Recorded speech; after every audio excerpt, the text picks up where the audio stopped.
Sodanandana Brajajanandana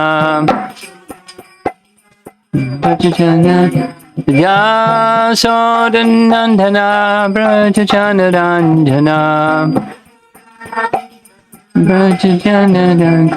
Yamuna Tira Vanachadi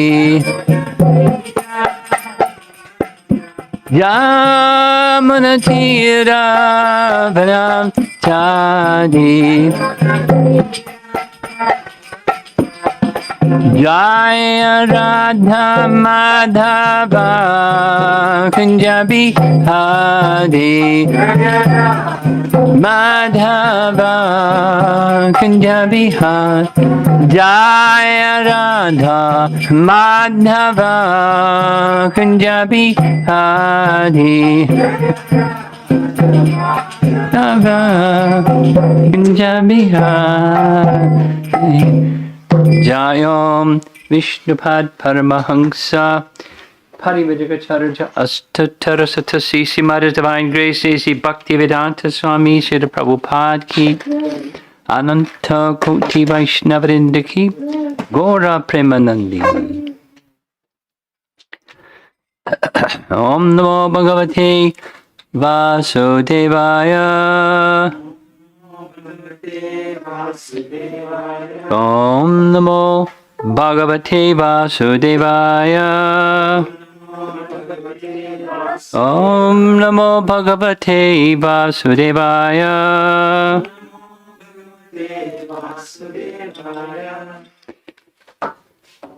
We're reading from Brahma's Prayers to Krishna, Chapter 14, Canto 10, Text number 2. And the first verse was Brahma praying to Krishna, describing his form, saying that particular form is something I can't understand, although I'm the source of all the Vedas within this world.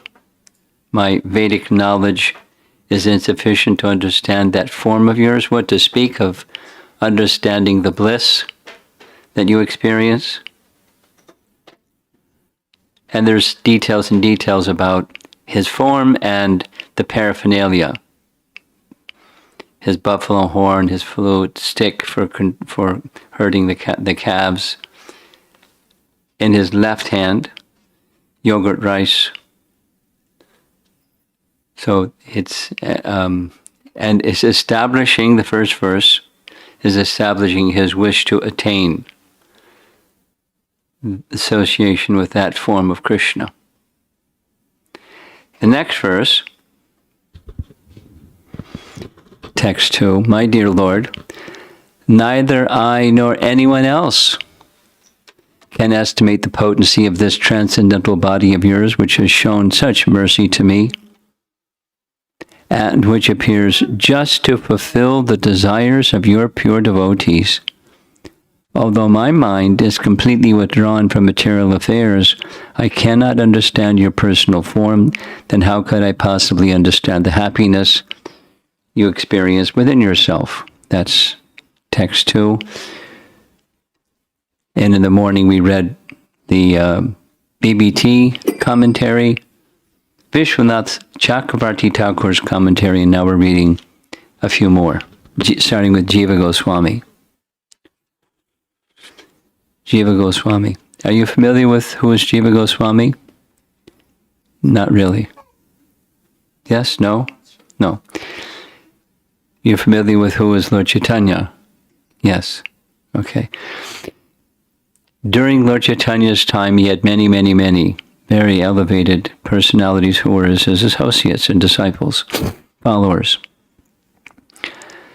Chief amongst them were 6, called the Six Goswamis of Vrindavan, many altars in ISKCON, in homes, and certainly in temples, the Six Goswamis of Vrindavan. 2 of them we're going to read commentaries of. One is Jiva Goswami, who is much younger, and Sanatana Goswami, who is much older, his uncle. the eldest amongst the six Goswamis, Sanatana Goswami. So they were living in Vrindavan, assigned by Lord Chaitanya to write books about Krishna. So that's what they're doing. They're writing, amongst other things, commentary. So this is Jiva Goswami's commentary, one of the six Goswamis, followers of Lord Chaitanya. He mentions first Sridhar Swami. Now a little bit Sridhar Swami background. Before Lord Chaitanya appeared, there was a commentator on Srimad Bhagavatam that Lord Chaitanya revered and accepted and taught his followers to also accept. So Jiva Goswami is going to make reference to Sridhar Swami. Sridhar Swami explains that this verse is an answer to the objection. Krishna may object. You offer respect to me, but actually you are simply describing my form. The actual purpose of this verse is to praise the Lord by describing his excellences. So there's his form, and there's paraphernalia connected with his form, and then now comes this verse is his excellences. Vibhutis. Only it's more than vibhuti. Vibhuti means excellences in this world, and Krishna's excellences are not of this world. So his excellences, his opulences. Paragraph. No one can understand your body appearing as an avatar in this present form. Asya api. Avatar means one who descends from the spiritual realm into this realm is avatar. So no one can understand this avatar form of yours. Though it has become easily available to the world, meaning he's moving around the world and people can see him, but they can't understand him. He's accessible to their sight, but not to their intelligence. You have shown me mercy since you encourage my creation of the universe. That's Brahma's service. He's the creator of the universe. According to Sridhar Swami, Sakshat Tava, so it's going to go into different commentators are explaining this verse in different ways. It's within his commentary. So Sridhar Swami refers to Sakshad. Sakshad means self-same. Sakshad Tava means of you in the form of Bhagavan. And then it adds the word Eva, means only. So thus, Sakshad Tava Eva means of you who surpass all other avatars. That's what Jiva Goswami is saying, that Sridhar Swami is saying. And he has a slightly different view, which he's going to share. He, Sridhar Swami, explains the phrase Atma Sukhano Bhutehe, Atma Sukhano Bhutehe, as beyond the gunas. This means that he is not limited by the gunas, which are controlled by Brahma, Shiva, and Vishnu. His greatness as avatari, avatari means the source of avatars. So Bhagavatam teaches that this form of Krishna in Vrindavan is the source of all avatars. And the special feature, distinguishing feature, is his blissfulness, because the verse is saying, I can't understand your bliss. I can't understand the happiness that you're experiencing being here in Vrindavan with your devotees. And then Jiva Goswami goes on to say, the Shrutis, the Shruti mantras, Shruti portion of the Vedas, speak this same point. Here's two. Brihad Aranyaka Upanishad says, all living beings take their life from the Lord, who is full of bliss. And then from Taittiriya Upanishad, who could breathe without this Brahman if this blissful Brahman were not present. Taittiriya Upanishad. And Svetashvatar Upanishad is being quoted, something that Prabhupada quotes all the time. Parasya Shakti Vivadaiva Shruyate Swabhavaki Jnana Balakriyat Cha. The Lord has natural energies of knowledge, strength, and action. Lord Brahma does not state in this verse that Brahman is incomprehensible in its impersonal feature, for he explains that Krishna, with his personal feature, is more difficult to understand than Brahman. In verse 6, this is verse 2. So coming up, he's letting us know, explicitly Brahma says, if you think impersonal Brahman is difficult, the personal feature is more difficult. And there's reasons why. And if the universal form, what Arjuna saw, the universal form. If the universal form, Bhuta Mayasya, is hard to understand, then what can one say about your form? And then Jiva Goswami writes, my explanation varies slightly from Sridhar Swami's, but it agrees with Chitsukha, another commentator, who explains that the phrase Sakshat Tava Eva means that the Lord spreads everywhere up to Brahmaloka by his subtle bodies. In this case, subtle bodies means the spiritual bodies, which are inconceivable, made of Shuddha Sattva.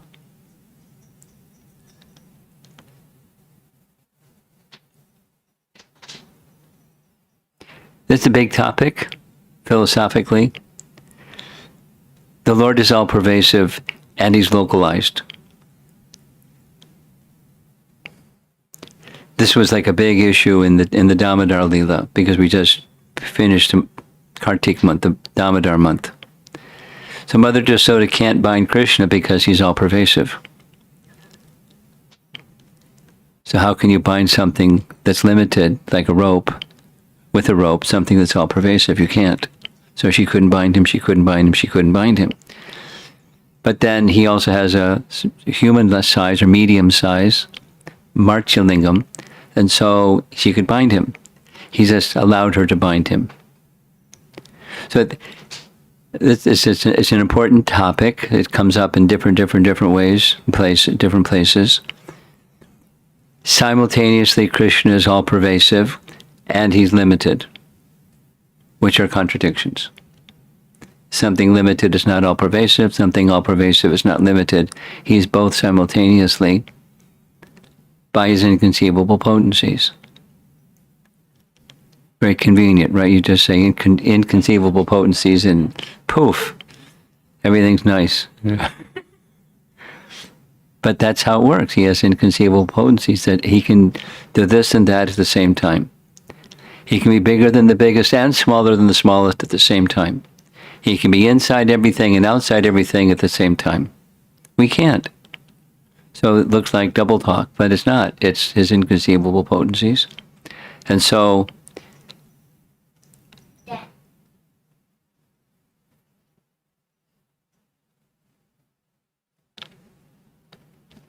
Sakshat Tava Eva, according to Jiva Goswami, it means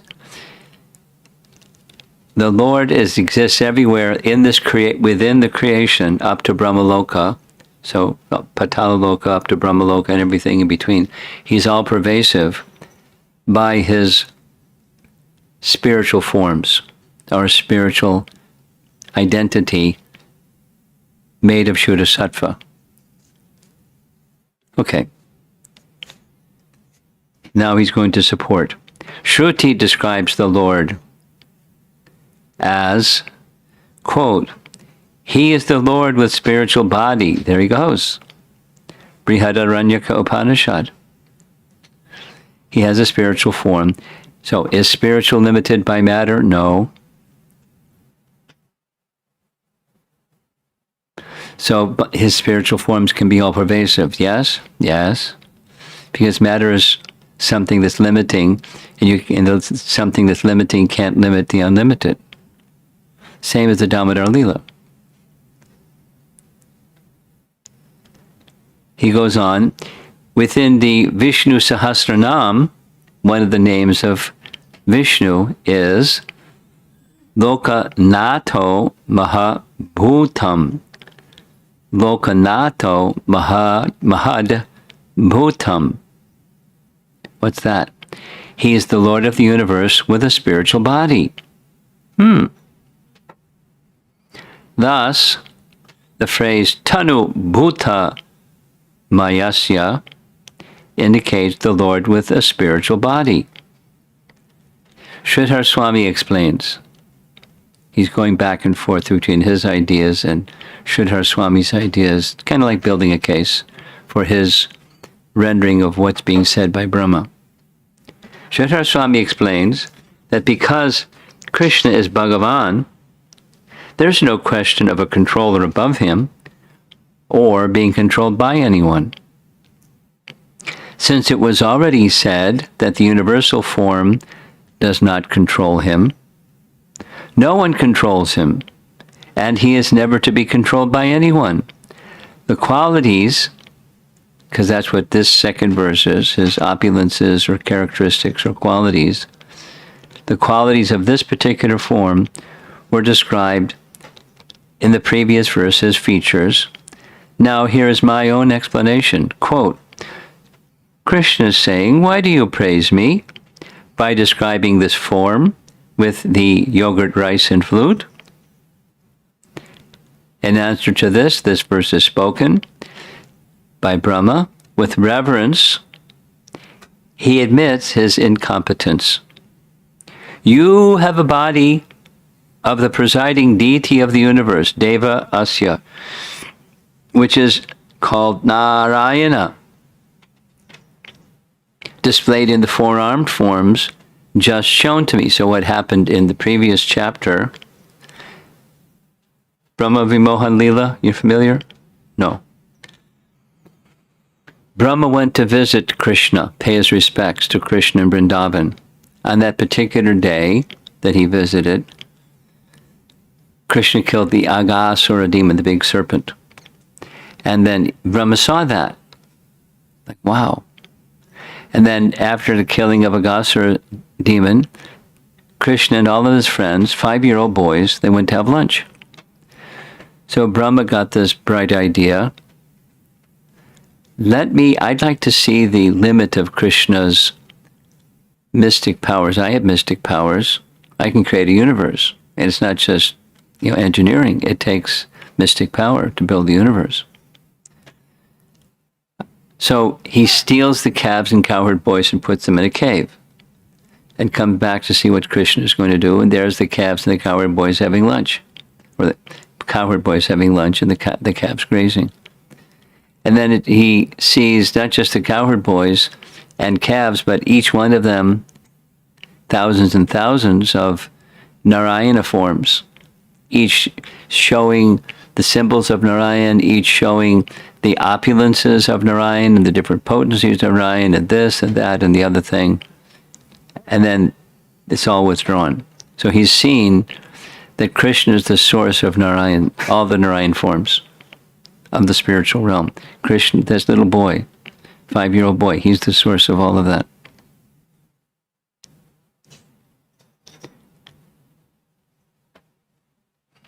You have the body of a presiding deity of the universe, which is called Narayan, displayed in the four-arm forms just shown to me. But they actually belong to one body. That one body is standing before him. Brahma will later say, in this chapter 14, Narayano Angam Narabhu Jala Yanat. Narayana is your expansion, and he is called Narayana because he is the generating source of the primeval water of the universe, the causal ocean. The causal ocean.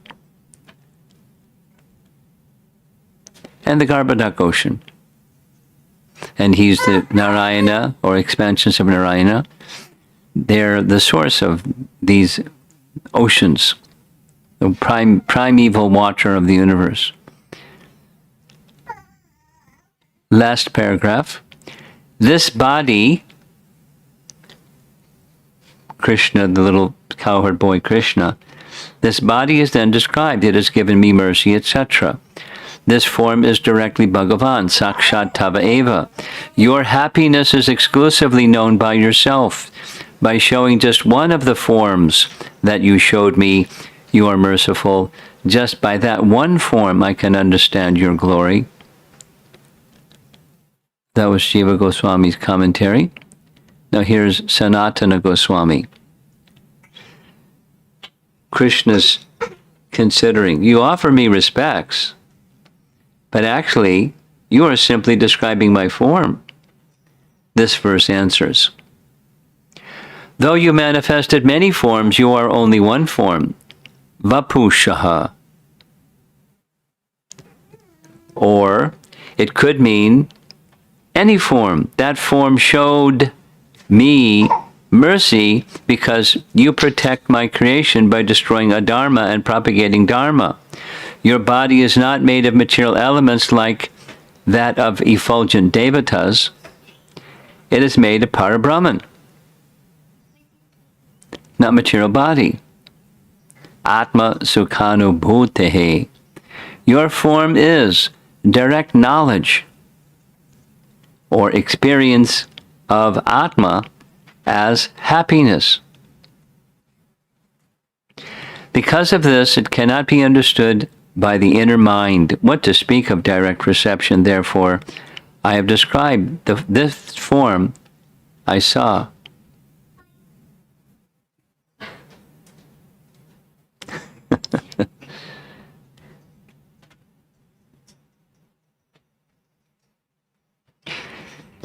It's a little technical. Our acharyas are going through the words of Brahma's speech and shedding light on how are we to understand what he's saying.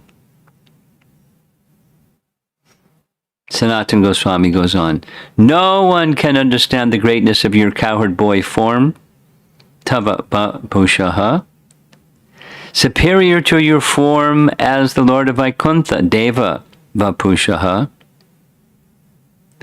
No one can understand the greatness, Mahi, of your cowherd form. What to speak of your form as Brahman, Atma Sukhanubhutehe. The four-arm forms are superior to your form as Brahman, but the cowherd boy form is greater than the Vaikuntha forms. Divya Vapushaha. Giving me mercy, an offender, is your free will. Svecha Mayasya. You give mercy not only to devotees, as in the Damodar pastimes, but to all jivas. So he gave mercy to Mother Yasoda because of her love. He allowed himself to be bound and so forth. And so many things. The elder gopis and the elder gopas and the whole thing. The trees fell down and mercy to Nalakovira Manigriva. He gives mercy to all jivas. It's his nature. Are you not the cause of all entities? Not to Bhuta Mayasya. Yes, you are the sole shelter of the entire universe. You have appeared to give benefit to the world. Descriptions of the Lord's form are the highest praise, as in the following. And we're almost done with this evening class. There's two references. One reference is from Canto 10, Chapter 3. That's Krishna has made his appearance in the prison house of Kamsa. And then Vasudeva is offering prayers. Then Devaki offers prayers. So this is one of those prayers. That form which they say is invisible, the cause of all causes, the greatest, self-manifesting, without qualities, without change, pure existence, without variety, and without action, is directly you, the Supreme Lord, who manifests our intelligence. So he's all this. This form is not easy to understand, but by his mercy, he reveals his form and the understanding of his form, because he manifests their intelligence to understand him. And then the previous chapter is, he's not born yet, chapter 2, it's the demigods offering prayers. Because Krishna's in the womb of Devaki and they know it, and they come into the prison house and offer their prayers. The Devatas prayed, quote, "O Lord, you are true to your promise, truth incarnate, pervading all aspects of time with truth. Before the creation, during its existence, and after its destruction, you are the revealer of sweet words and truth.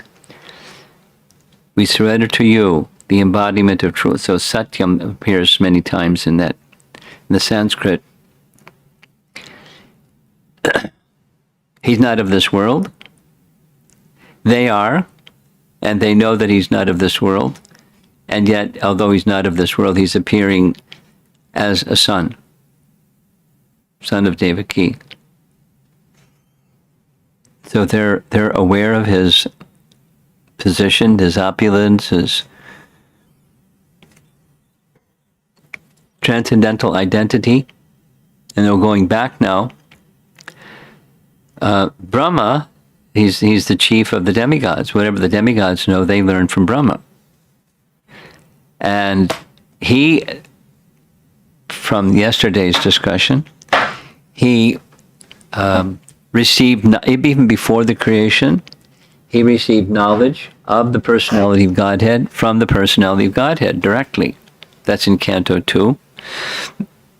And in Brahma Samhita prayers, he's offering wonderful prayers indicating truths about the personality of Godhead. And now, to pay his respects to Krishna, while he's performing his Vrindavan pastimes, he's seeing Krishna, and it's, wow.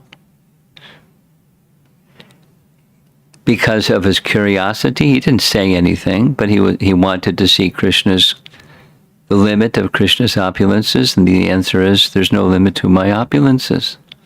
So he's now saying, I can't understand your opulences. I can't understand your form. I can't understand your happiness, although I'm supposed to be the one that manifests the Vedas. And people know me that way. But the Vedas don't touch this. Most of the Vedas don't touch this very elevated subject. Some point towards it. But the Srimad Bhagavatam is revealing it, and Brahma is revealing it through this chapter. Although it's a little bit like Queen Kunti in her prayers. She says, I don't understand this, that, and the other thing, and through her prayers, it's clear she understands this and that and the other thing.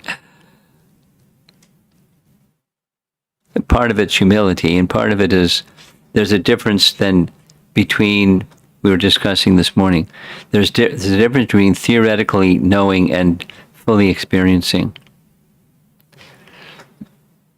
Like, we know we're not this body. How much are we realizing that in moment-to-moment life's existence? We don't have a problem with acknowledging we're not the body, we're spirit soul. But so much of our life is centered around the body and maintaining the body and so forth. So being in the Brahma Bhuta stage of spiritual realization, its first symptom is prasanatma, joyful, from within, always, not circumstantial, from without, always from within. So Brahma wants that. And this section is helping us to at least have the proper understanding of Krishna Tattva. And it's profound, as we're hearing. The universal form is really difficult to understand. The impersonal Brahman is, we can talk about it, but it's difficult to understand. But more difficult to understand is this personal feature, because it's accessed only through bhakti. And we're used to trying to understand things a different way than through bhakti. That bhakti means Krishna will reveal. Okay, so that's our evening discussion. Let's see if there's some questions or points you'd like to bring up.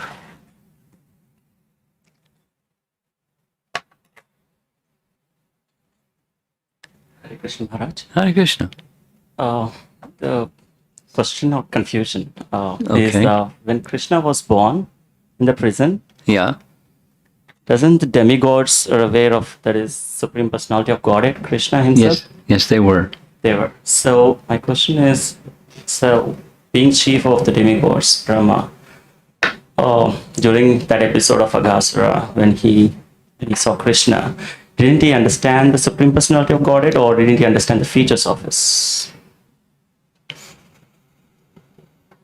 He had an understanding, but not complete.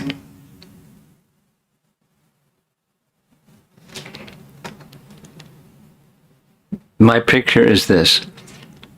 Wow, I just saw what I saw. And I'm curious. I would like to know what's the limit of the power, the mystic power of Krishna. So he knew that he was the personality of Godhead, but he didn't really understand the fullness. And now he's better understanding fullness because Krishna showed him what he showed him. There is no limit, and on and on and on. It's specifically, he didn't understand that childlike form. Indra had the same problem, right? Who is this little boy stopping my yajna? I'll show them. Okay, go ahead. Continuation to that is, so if personality like Brahma couldn't understand his features, how about a pure devotee or even us? I know you mentioned one is bhakti process. Is that the only means, or? Well, he was a bhakta. Brahma was not a non-devotee, he was a devotee. And then amongst those who are devotees, there are different stages of understanding or realization. And he's way up there. He's the original preceptor of our Sampradaya. He's the one who directly receives the Vedas.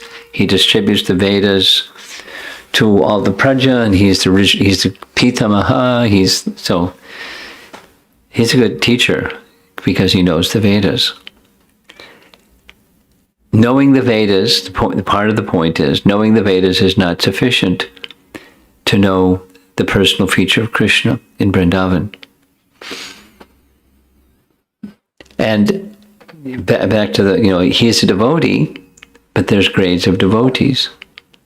And he's understanding, at least theoretically, he's understanding that you, Krishna, I thought I understood, but I can't understand this little form because you manifested all what you manifested, and you're appearing as the son of Nanda Maharaj, but you're the source of everybody and everything.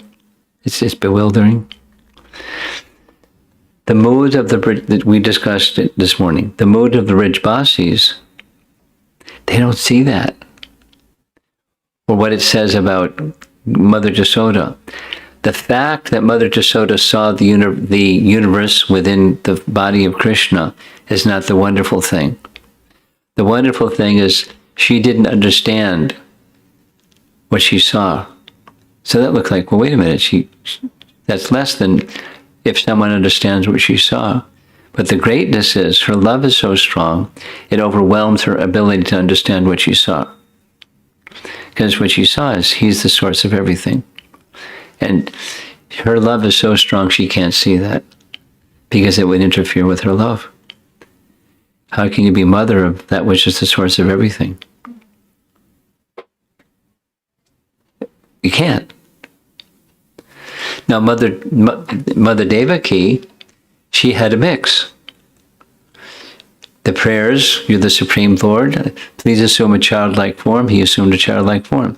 So she has mix of motherhood and understanding majesty. But the love of Mother Yasoda, and all the residents of Vrindavan for that matter, is so exalted, they just can't see, which sounds contradictory. If you have something you can't see, then you're less. But that love is so strong, that's why they can't see. Although he shows. And others come and tell them, and they still can't understand it when they tell them.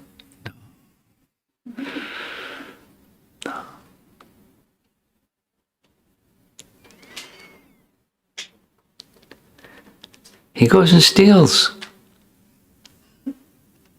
When he hears lightning and thunder, he comes crying. He's the personality of Godhead. Come on.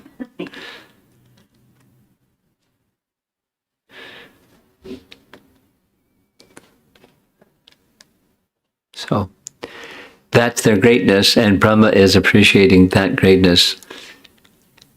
And so it's another level of bhakti, is the point. He understands what he understands because Krishna revealed to him what he understands, because he's a devotee, an exalted devotee, which has very important service. But there's limits to his bhakti compared in comparison to the residents of Vrindavan. They have greater bhakti.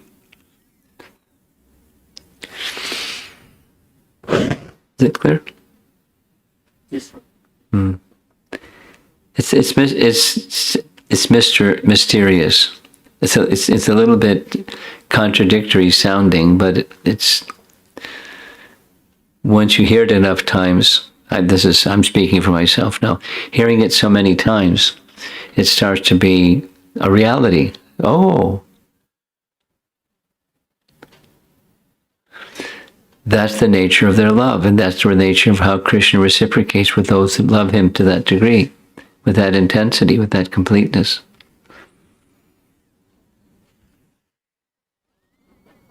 And Brahma is seeing both, like Devaki is seeing both. My son, the Supreme Lord. It's a contradiction. Brahma is seeing both, but he's not at. So he's acknowledging, I don't understand this form. I understand the Narayan form better than I understand this form. I understand the universal form better than I understand the Narayan form, better than I understand this form, but I don't understand this form. Okay. Do we have anything online or in the room? We have something? Yes? Vrindavan.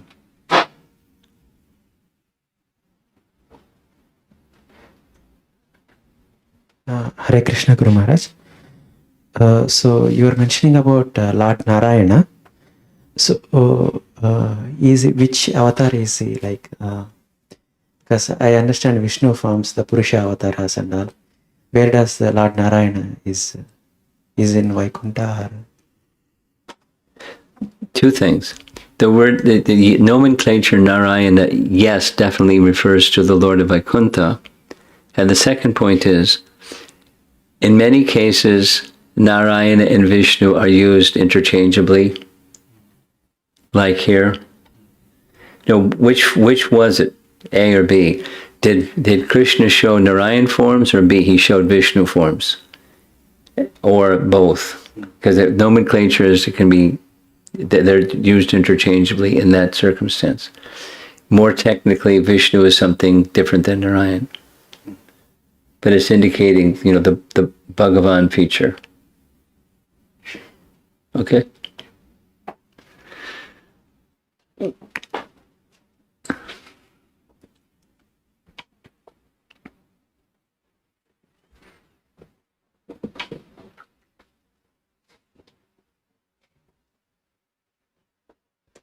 This question is from Rasa Krida Prabhu. As Krishna appears in once in a day of Brahma, so is this Brahma Vimohan Leela is performed every time Krishna appears, or once after that Brahma understands Krishna's true form? Oh, is that a good question? Well, we don't know for sure if it happens each day of Brahma. And second point is, the pastimes that Krishna performs at Vrindavan are such that the Yogamaya potency permits people to forget what they already knew. There's two examples of what I just said. One is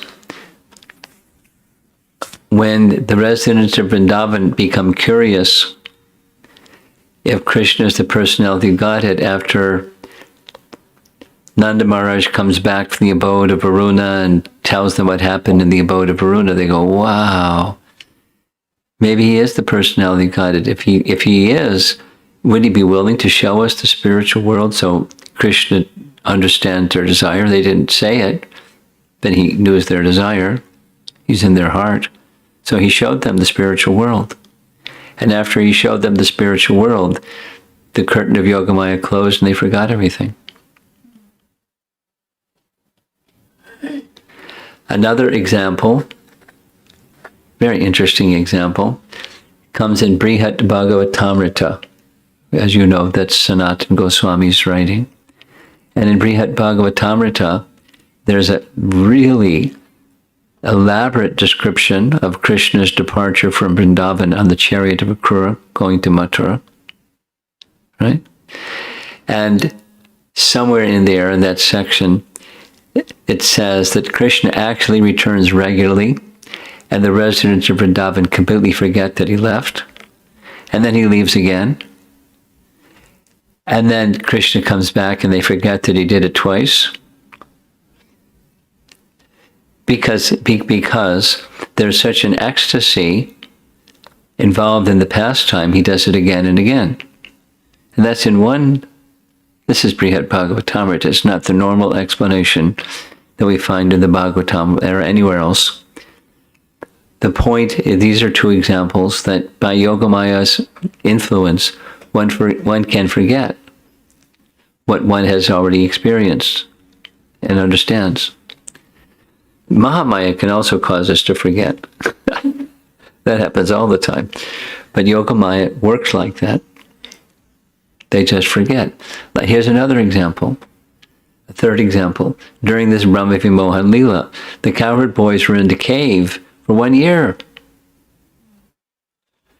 They didn't get your little boys not eating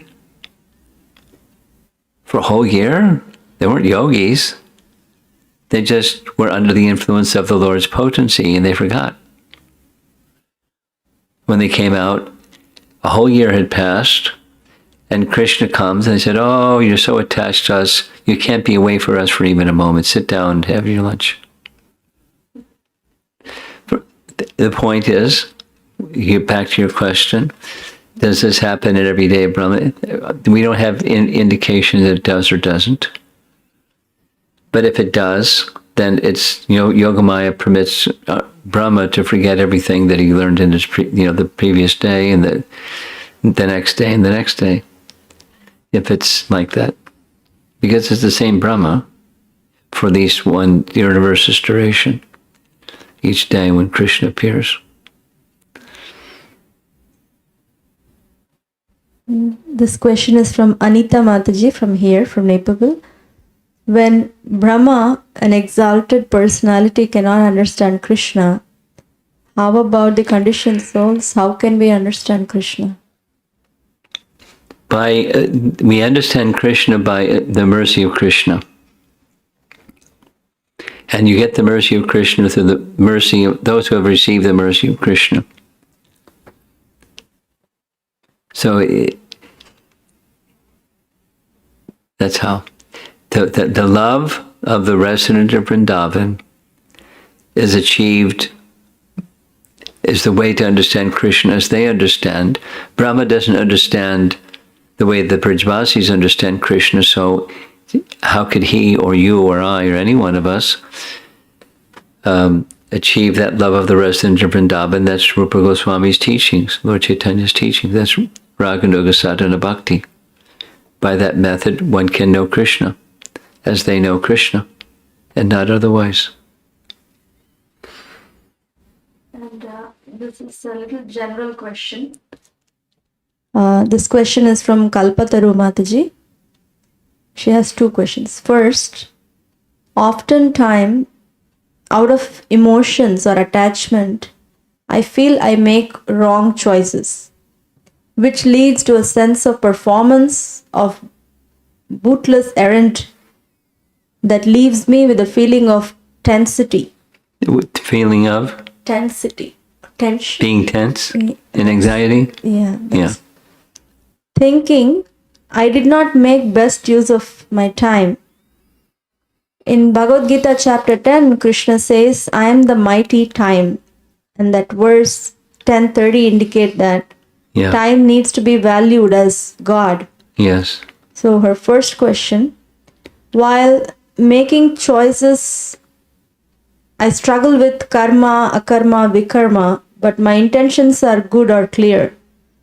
Does good intentions take precedence over actions if the action I choose to perform is karma or vikarma category, which I'm unaware of? Does good intention take precedence? Well, they're supposing you stick your hand in fire with good intention. Is fire going to burn? Fire is going to burn. Now, the responsibility for intentional deviation or adharma, it is different than accidental or unintentional. This is like the punishment or punishment or the reaction for something that's intentional, like an intentional crime, deliberate crime, planned murder.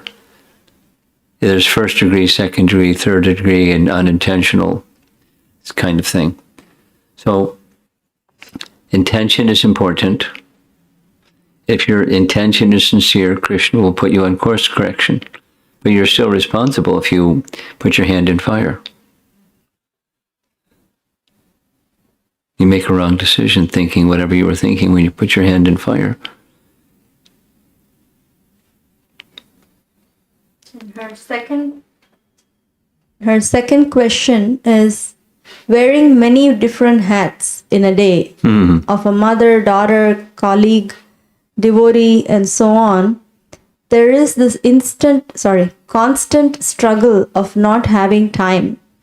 So the question is, curiosity question, does Krishna facilitate more than the given time to a devotees or pure devotees or Nitya Siddhas if they pray or wish for? If yes, do we have a scriptural reference that I can relate to? It's described, I was searching for it not so long ago. It's described in Ishopanishad that the time energy in the Prabhupada's purport, maybe you recall where it's found, the time energy works differently for devotees, non-devotees. For the non-devotees that's busy with fruitive work, they don't have time. They'll say, we don't have time. And for those who are devotees, the time is there. Time just acts differently for those who are averse to Krishna, those that are inclined to Krishna. So he doesn't give a scriptural reference, he just describes it. Plus, that's all of our practical experience. When we, a scriptural reference is one of the symptoms of bhava in bhava bhakti is one is very much anxious to use time carefully. It's a symptom of bhava. So maybe you've reached the bhava stage. Or if you continue like this, you will.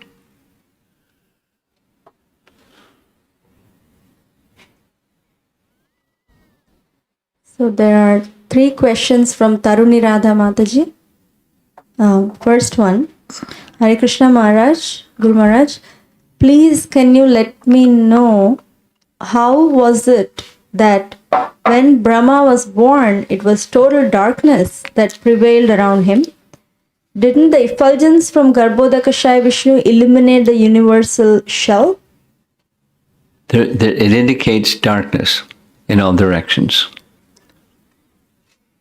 So what happens to the Garbhodakashaya Vishnu and the hoods of Sheshanag and the illumination on the hoods of Sheshanag doesn't say anything.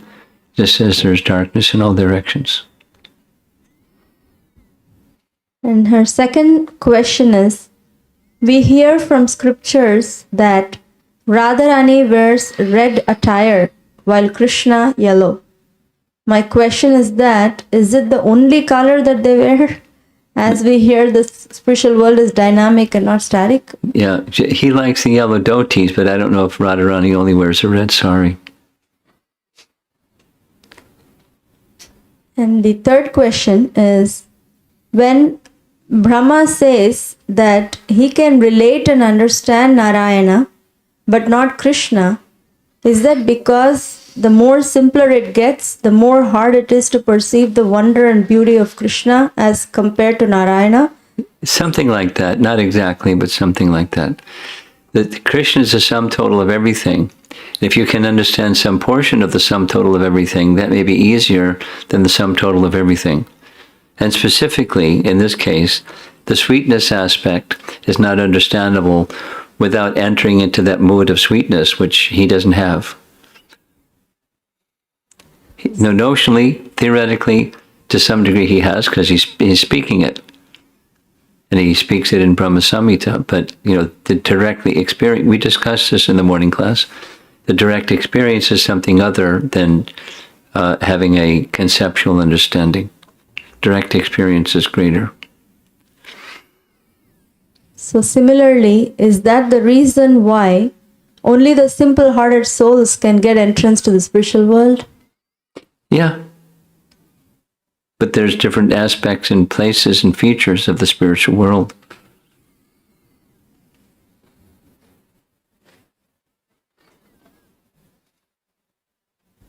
So the next question is Girivaradhari Prabhu. Hare Krishna Guru Maharaj, is it true that the six Goswamis are actually Manjaris who are Raja Gopis? Serving Goswamis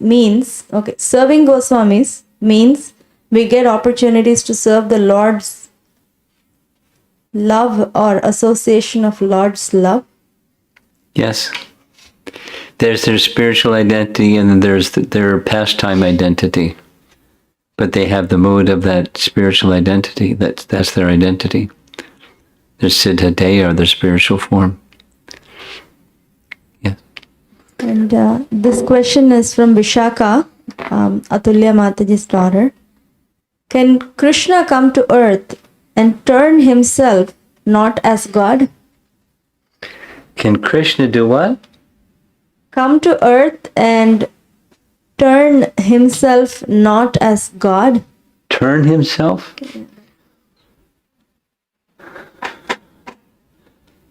Is this a trick question, Vishaka? Because if I say no, then there's something he can't do. He can come to this earth and appear as a half man, half lion. He can come as a tortoise or a fish or dwarf Brahman. So he can appear not as Krishna. Sure. And he can appear as Krishna too.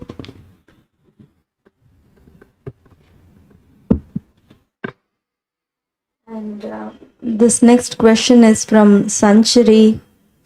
Guru Maharaj, how can the demigods who have the ability to view Krishna's pastimes and sometimes take part in them still not gain a true understanding of who Krishna is?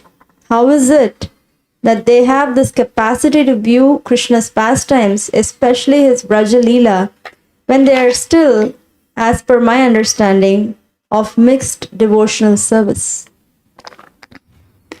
Well, You say mixed devotional service, and that may mean different things to different people.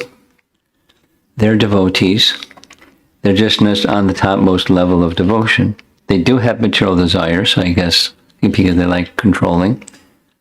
That's why they're demigods. But it's not a good idea for you or me to start minimizing their exalted position, because they're very exalted. But the main thing is they while they understand the position of Krishna as the Supreme Bhagavan, they don't have the full understanding, like Brahma is one of them, of the original feature of Krishna in Vrindavan. Their understanding is not as complete as the residents of Vrindavan, because their love is not the same kind of love as the residents of Vrindavan. They have their understanding, and they're exalted devotees. And even they see his pastimes, they're bewildered by them.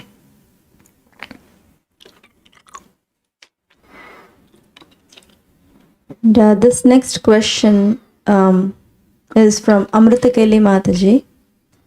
Hare Krishna Guru Maharaj. It's intriguing to hear that understanding the personal form of the Lord than his impersonal form. You mentioned that it's because the only means is through bhakti, which is very rare. We hear in many places in Bhagavad Gita, mainly in chapters 5 and 6, that all other yoga processes are very difficult, impractical, and are not assured of success. In that sense, my understanding is personal form is more easier to approach and understand. Kindly share if this understanding is correct. Sounds correct. Sounds like you're just repeating chapter 5 and 6, Bhagavad Gita. Second question.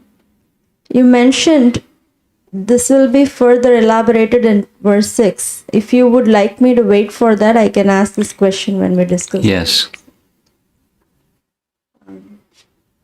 And this is from Govinda, Varshana Mataji's 5-year-old son. How did Krishna get all these potencies? He went to the potency store and said, I'd like a big supply of potencies. No, that was a joke. He got all these potencies not from some other source, but from himself, because he is the source. He is the source, so he doesn't get them from some other place. Okay? We're done for the evening? Okay. Srila Prabhupada ki jai.